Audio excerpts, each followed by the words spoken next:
My name's Adam West, and I'm here with Chip Hoover, and today we're going to talk about the One Big Beautiful Bill and some changes in the One Big Beautiful Bill and how those impact manufacturing and distribution. Thank you, Adam. There's several key topics in the One Big Beautiful Bill that provide a lot of benefits to the manufacturing distribution industry. A lot of those benefits incentivize you to do some investing in your company, to do some expansion, to do some new cool things, and take tax breaks on the back end.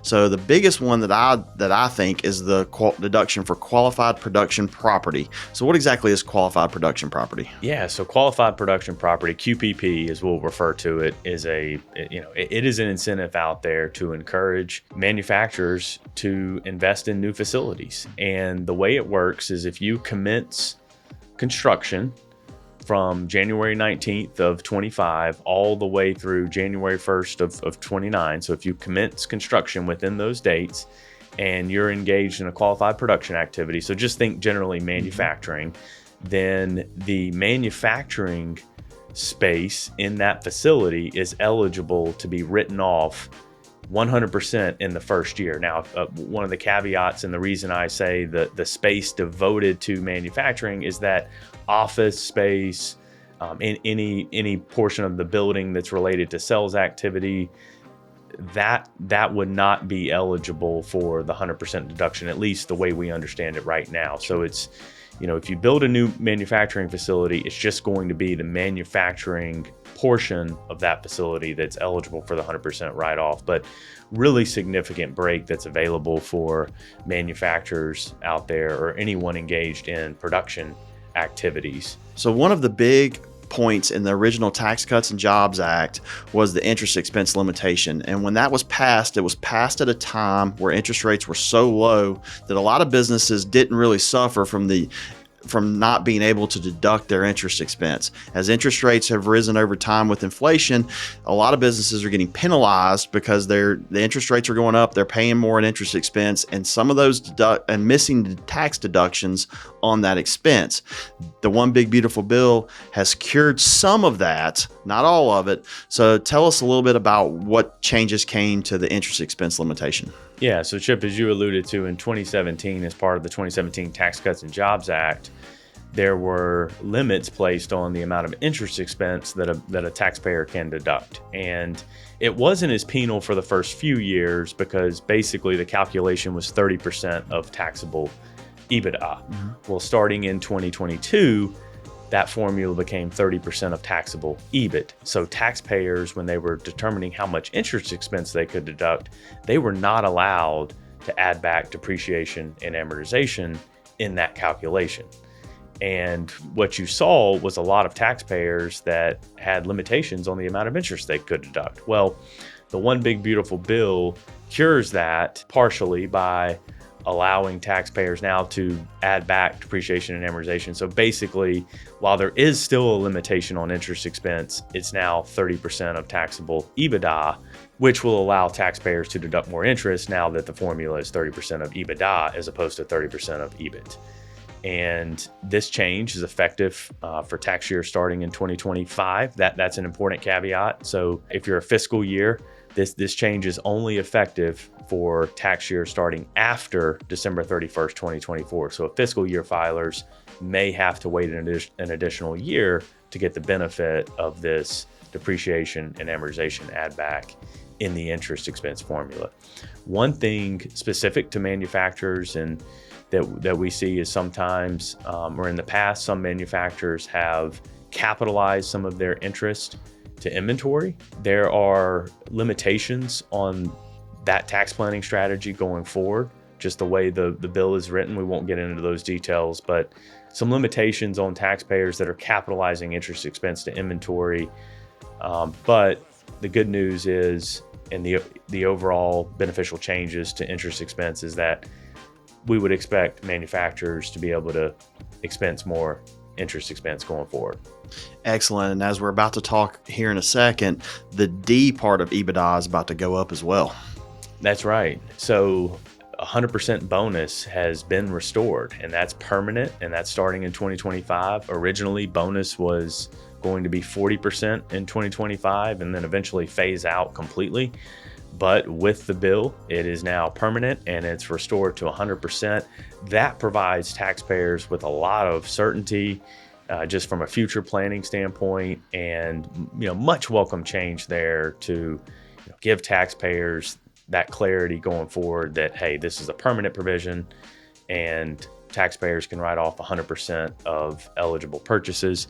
Similar to qualified production property, there is a provision that says if you had a contract to acquire that property prior to January 19th of this year, it will not be eligible for 100% expensing. So that's one thing we want to mention. But by and large, very beneficial change. Absolutely. Incentivize companies to make investments. In another big limitation from the Tax Cuts and Jobs Act that I think penalized American manufacturing and penalized American companies was the capitalization of R&D.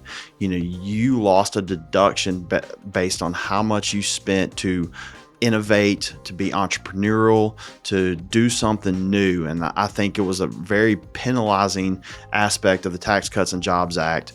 But the One Big Beautiful Bill has changed those rules and has provided some benefit, even going backwards. So tell us a little bit about the R&D capitalization changes. So one of the revenue raisers, as you've talked about, Chip, with the 2017 Tax Cuts and Jobs Act was starting in 2022, taxpayers had to capitalize and amortize domestic and foreign research and development expenses. So domestic expenses, so those costs that are incurred in the U.S. for R&D, those were required to be capitalized over 60 months and amortized straight line. And then for foreign expenses, those were required to be capitalized and amortized over 15 years, straight line.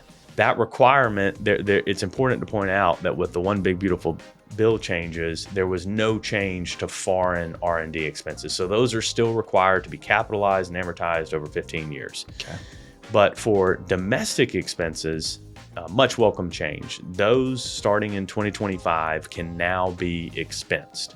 So taxpayers are no longer going to have to capitalize domestic R&D expenses starting in 2025. There's a lot of flexibility when it comes to expensing amounts that you're carrying forward from 22 and 23 and 24.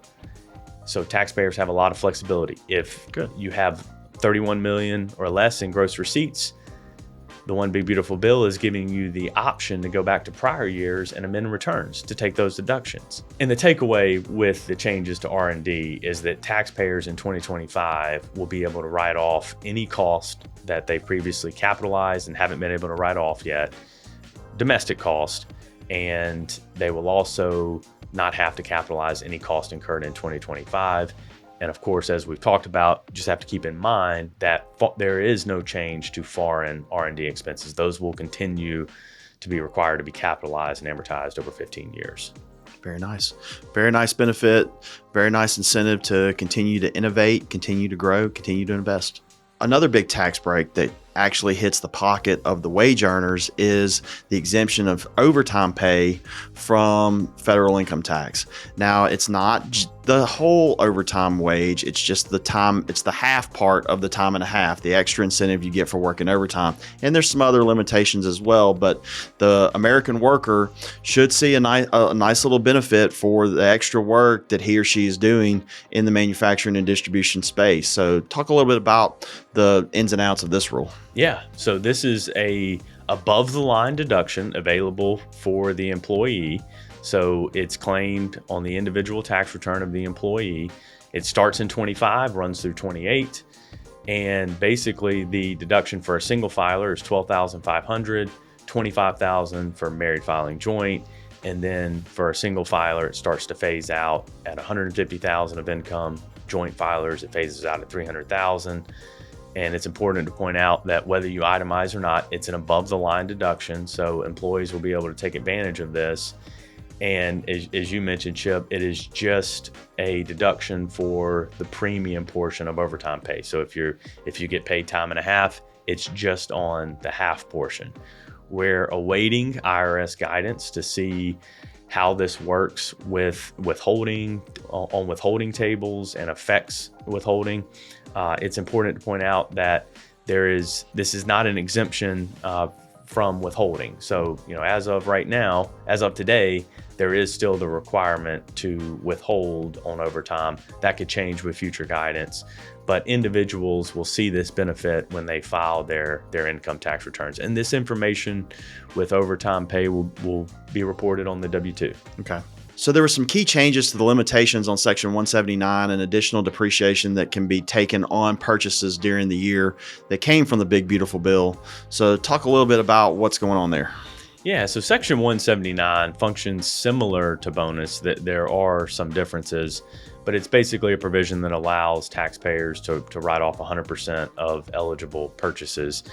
Well, one question we get with 179 is, hey, if bonus is available, why would I use Section 179? Well, there are some limitations on loss carryforwards, and bonus for each class of property is an all or nothing. So meaning you can't pick and choose which property you're going to take bonus on within certain asset classes. So for example, your equipment, you either take bonus on your equipment or you have to elect out of bonus on your return.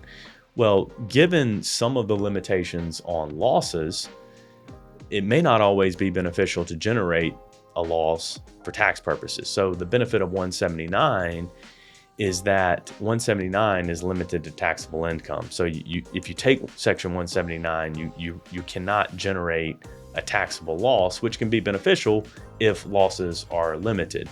And some states also have more conformity to Section 179, unlike bonus. So some states do not allow bonus, they allow regular depreciation.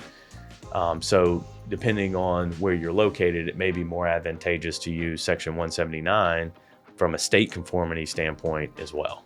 Obviously, we've said a lot of facts. We've talked a lot about concepts. We've talked a lot about, significant changes to benefit manufacturers. So what should the manufacturer do going forward to take the best advantage of these benefits? Yeah, so I think one thing as you look at the bill is there's a lot of different dates. There's certain deductions, credits start at different dates. So I think just familiarizing yourself, consulting with your tax advisor on all the different dates and when certain deductions or phase outs start, I think that's important. And just familiarizing yourself with these provisions is, I think, the immediate action item for manufacturers. And then, Chip, as you talked about, we've talked a lot today about various provisions and different things, but we do expect a lot of guidance to be coming out from the IRS. I mean, this bill is almost 1,000 pages, and there will be even more guidance issued in the coming weeks, months, and even years. So we'll continue to follow this closely. But what we've talked about today are some of the headliners for manufacturers. A lot of beneficial changes out there that are encouraging U.S. manufacturing. That's right. Encouraging manufacturing, encouraging investment in the American worker. And it looks like there's a bright future for this industry.